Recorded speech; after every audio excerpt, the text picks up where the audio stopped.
17 দফা দাবি নিয়ে 9 জুলাই দেশব্যাপী সাধারণ ধর্মঘট সফল করে তুলতে সবার কাছে আহ্বান জানান কেন্দ্রীয় ট্রেড ইউনিয়ন ফেডারেশন, সারা ভারত কৃষক সভা সহ অন্যান্য সংগঠন।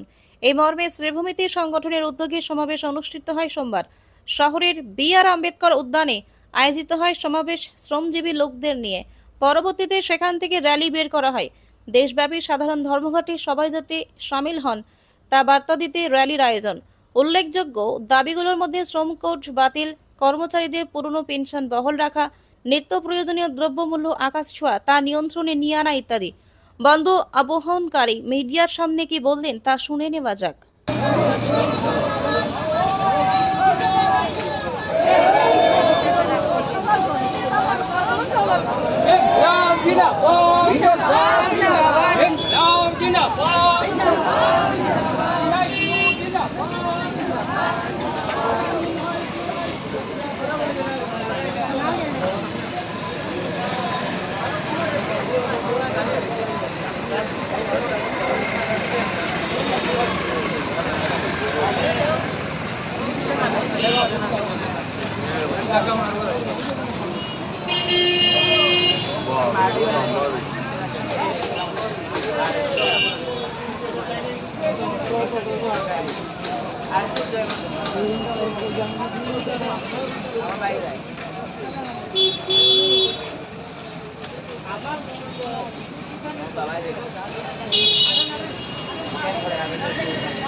দাদা আপনার ফোনে তুলুন আমরা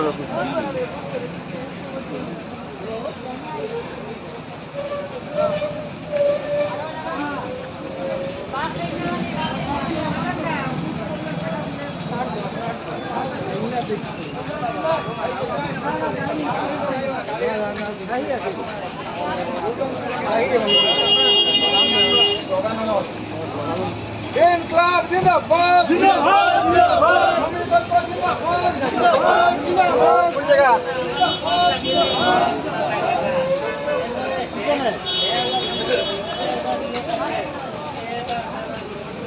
কোন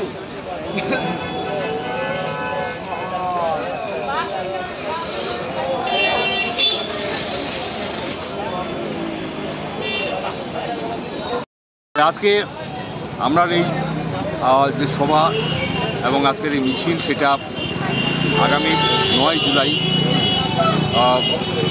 যে সর্বভারতীয় একটা সাধারণ ধর্মঘট, এটা সমস্ত শ্রমজীবী মানুষের ধর্মঘট।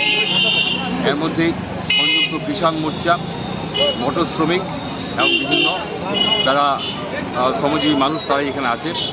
বিশেষত শ্রমিকের উপরে যে আক্রমণ, তার শ্রমকোড বাতিল, যে অধিকারগুলি আমাদের এই শ্রমিকরা দীর্ঘদিন লড়াই করে অর্জন করেছিল, সেই অধিকারের উপরে তাদের আক্রমণ। তাদের পেনশন, যেটা পুরানো পেনশন ছিল, সেই পেনশন তারা আমরা লাগু করার জন্য আমরা দাবি জানাই। প্রত্যেকেই যাতে পেনশন পায়। ন্যূনতম পেনশন আমরা 9,000 টাকা আমরা দাবি করছি। আমরা দাবি করছি যে শ্রমের ঘন্টা, সেই ঘন্টাটা কমানো হোক, যেটা আমরা মেয়েরে পালন করি, যে সেটা প্রায় 150 বছর আগে সেই অধিকার আজকে ছিনিয়ে নিতে চায়। আজকে কৃষকদের যে ফসলের ন্যায্য দাম, সেই ন্যায্য দাম আজকে তারা থেকে বঞ্চিত।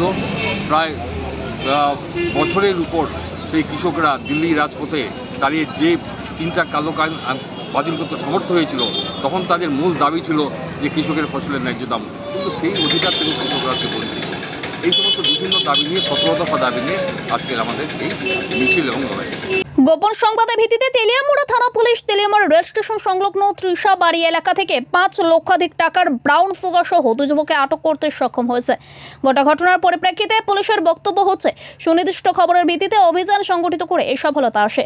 পুলিশের দাবি অনুযায়ী রেল স্টেশন সংলগ্ন ত্রিশাবাড়ি এলাকাতে এই 2 যুবকের সন্দেহজনক আচরণ পরিলক্ষিত হলে তাদেরকে আটক করে তল্লাশি চালালে তাদের সাথে থাকা 5 লক্ষাধিক টাকা বাজার মূল্যের ব্রাউন সুগার উদ্ধার হয়। এরপর পুলিশ ধৃতদের তেলিয়ামুড়া থানায় নিয়ে যায়। এনডিপিএস অ্যাক্টে মামলা গ্রহণ সাপেক্ষে ঘটনার তদন্ত কাজ এগিয়ে চলবে বলে পুলিশের তরফ থেকে দাবি করা হয়েছে। সূত্র মারফত খবর পাওয়া গেছে, ধৃত দুই ব্যক্তির রেল যুগে তেলিয়ামুড়া রেল স্টেশনে নামার পর মোহনপুর নিয়ে যাওয়ার চেষ্টা ছিল। এখানে উল্লেখ করা প্রয়োজন, ধৃত দুই যুবক হচ্ছে মোহনপুর ঘোষপাড়া এলাকার দীপায়ন গোপ এবং অপরাজিত ঘোষ।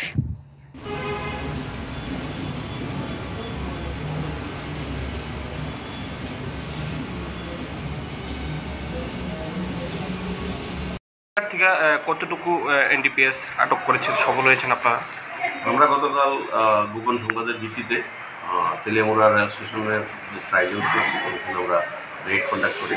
তো ডিউরিং রেড আমরা দুজন লোককে আমরা আটক করি, একজন হচ্ছে অপরাজিত ঘোষ এবং দীপায়ন গোপ। এবং আমরা এক্সিকিউটিভ স্টেশন এজেন্সি তাদেরকে আমরা সার্চ করি তাদের দুজনের পজিশন থেকে দুটি ব্যাগ পাওয়া যায়। দুটি ব্যাগে 5টি করে শোকেস পাওয়া যায় এবং টোটাল 10টি শোকেসের মধ্যে 11.5 গ্রাম করে টোটাল 115 গ্রাম হিরোইন আমরা উদ্ধার করি। টোটাল 3 আমরা অ্যারেস্ট করি এবং এনডিপিএস ধারায় তাদেরকে মামলা করি।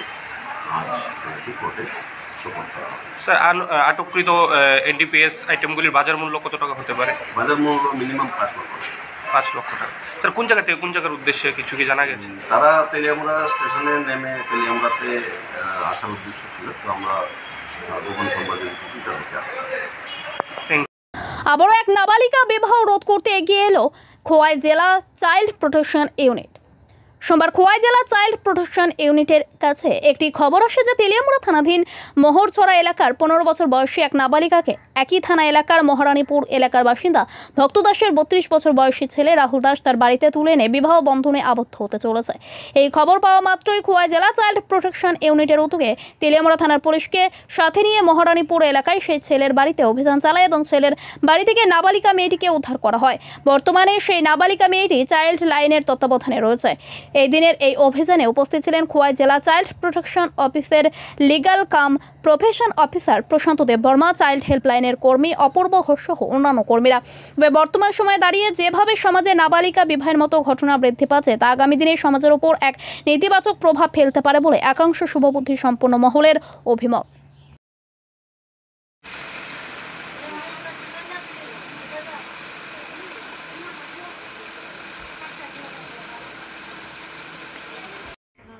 কেন মেয়েটা তো এখন নাবালিক না, মেয়ের মন তো নাই, মেয়ের মন দিব 18 বছর পরে।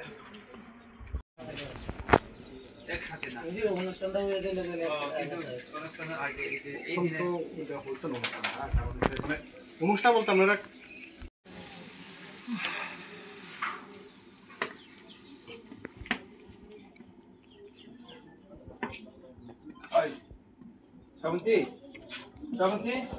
মূলত আজকে এখানে আসা আপনাদের? হ্যাঁ, আমরা ডিসিপি অফিস থেকে Khowai district child protection office থেকে আমি এলসিপি ও লিগাল কাম প্রবেশন অফিসার। আমরা একটা খবর পেয়ে, চাইল্ড ম্যারেজের খবর পেয়ে এখানে আসছি। মেয়েটা হইতেছে মহর্ষরার, মেয়ের নাম হইতেছে, মেয়ের নাম তো বলতে পারতাম না, ঠিক আছে। তো আজকে আমরা ছেলের বাড়ি আয়া পাইছি যে বিয়ের সম্পূর্ণ ডেকোরেশনগুলো প্রস্তুতি নিতে আছে। তো আমরা যেহেতু এই যে মেয়েরা জানতে পারছি যে 15 বছরের মেয়ে, তো আইনত যে the prohibition of child marriage act 2006-এর আইনত আমরা এই যে ভারতীয় নাগরিক হিসাবে কেউ এই যে অল্প বয়সে 18 বছরের মেয়ে নিচে হয়ে থাকে তো বিয়ে দিতে পারি না, তো আইনত। শিলচর মেডিকেল হাসপাতালে রোগীর টাকা চুরি, পাকড়াও করলে চোরকে ছেড়ে দেন হোমগার্ড ইনচার্জ।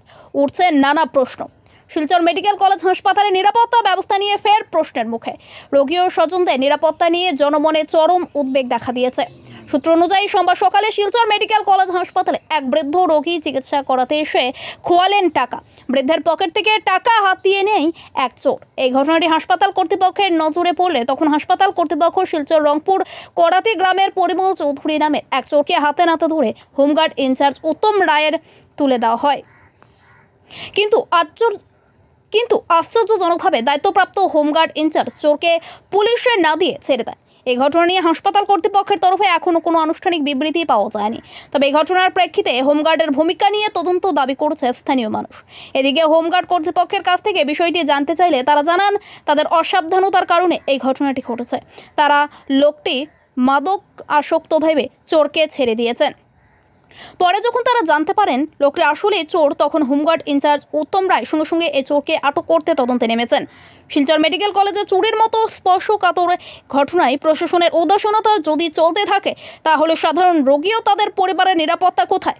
বড় প্রশ্ন কিন্তু থেকেই যাচ্ছে।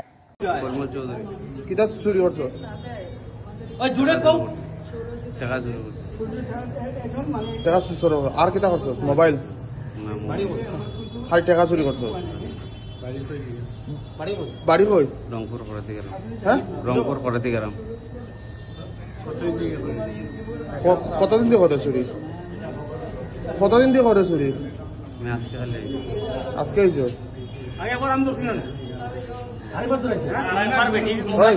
কতদিন দিয়ে করতে চুরি?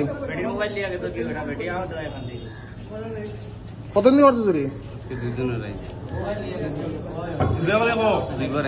দুইবার আইছ? আজকে সকালে মেডিকেলের যে স্যুটটা ধরা হয়েছিল, ঠিক আছে, এই স্যুটটা আনার পরে আমরা ইনচার্জে তাই এডিক ভাবিয়া ও স্যুটটারে ছাড়ি দিছ। এরপরে এটা পরে তদন্ত করিয়া জানা গেল যে এটা একটা চুর। হ্যাঁ, আমরা আজকের ভিতরে ওই আসামিটা আবার ধরার লাগে আমরা ইনচার্জ তদন্ত করার গেছেন, তাই নিয়ে আই যাবা উত্তম রায়। মহরম উপলক্ষে পথচলতি মানুষের মধ্যে শরবত বিতরণ শিলচর। সারা মুসলিম বিশ্বের সঙ্গে কারবালা স্মৃতিতে শোক পালন এশিয়া উপমহাদেশের শোকের আবহ বরাকেও।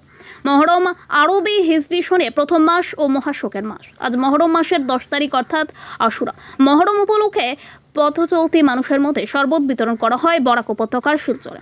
এদিন শিলচরের কাটাল পয়েন্টে বটের তল, ফজর শাহ মোকাম পয়েন্ট, বাকার শাহ মোকাম পয়েন্ট, রামনগর সহ বিভিন্ন জায়গায় পথচলতি জাতির ধর্ম নির্বিশেষে সকলের হাতে শরবত তুলে দেন যুবকরা। এর কারণ হচ্ছে কারবালার প্রান্তরে ইমাম হোসেন এর কাফেলা যখন পৌঁছায় তখন তারা জলের পিপাসায় তীব্রভাবে কাতর হয়ে পড়েছিলেন।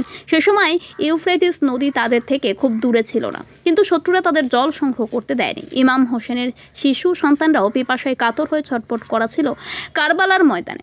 সেই পিপাসার কথা স্মরণ করে সকল মানুষের উদ্দেশ্যে শরবত বিতরণ করা হয়। এছাড়াও আজ অনেকেই রোজা রেখেছেন আশুরাকে স্মরণ করে। তাছাড়া বিভিন্ন মসজিদ এবং মহল্লায় শিরুনি ও দোয়া মাহফিলের আয়োজন করা হয়েছে।